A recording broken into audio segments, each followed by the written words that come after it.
എന്താണ് കോഴിക്കറിയാ. ഓ എന്താ? അല്ല, എന്നൊക്കെ പ്രായമുള്ള കോഴിയാണല്ലോ, കഴിക്കുന്ന മുമ്പ് ഒന്ന് ബഹുമാനിച്ചേക്കാന്ന് വിചാരിച്ചു. എന്റെ കാശ് നശിപ്പിക്കാൻ വേണ്ടി മാത്രം പറിച്ചു വിട്ടിരിക്കുകയാണോ തന്നെ? ഇനി വല്ലതും ഉണ്ടോടോ നക്കാൻ? തന്നെ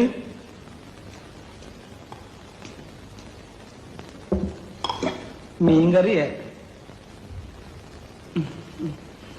ഒരു വടി കിട്ടുമോ? പിന്നെ വടി ഇവിടെ ഉണ്ട്. എന്തിനാ? ഇതിനെ ഒന്ന് കൊന്നു തിന്നാനാ. പുഴയെന്ന് പിടിച്ച് അതുപോലെ ഇട്ട് കൊണ്ടുവന്നിരിക്കല്ലേ. ഉപ്പുമില്ല, മുളകുമില്ല, ഒന്നുമില്ല. ഉപ്പ് ഞാൻ ഒരു പാത്രത്തിലൂടെ കൊണ്ടുവയ്ക്കാം. പാത്രത്തിലോ? എന്നാ താൻ കാര്യം ചെയ്യും, ഒരു 10-15 പാത്രം ഈ ടേബിളെ നിരത്തി വെച്ചിട്ട് ഉപ്പ്, മുളക്, ഉള്ളി, ജീരകം, കരുവേപ്പില എല്ലാം ഇട്ട് വെച്ചാല് ഞാൻ എന്റെ പരുവത്തിനടുത്ത് കഴിച്ചോളാം. ഇനി മേല ഞാൻ അങ്ങനെ ചെയ്യാം. തന്നെയൊക്കെ തീറ്റിപ്പോരുന്ന എന്നെ വേണം പറയാൻ. തനിക്ക് പ്ലേറ്റ് ഒന്ന് കഴുകി വെച്ചു കൂടോ. കഴുകിയിട്ടുണ്ടല്ലോ. പച്ചവെള്ളത്തിലായി അല്ല, ചൂടുള്ളത്തില്. ആര് വെച്ചുള്ളത്?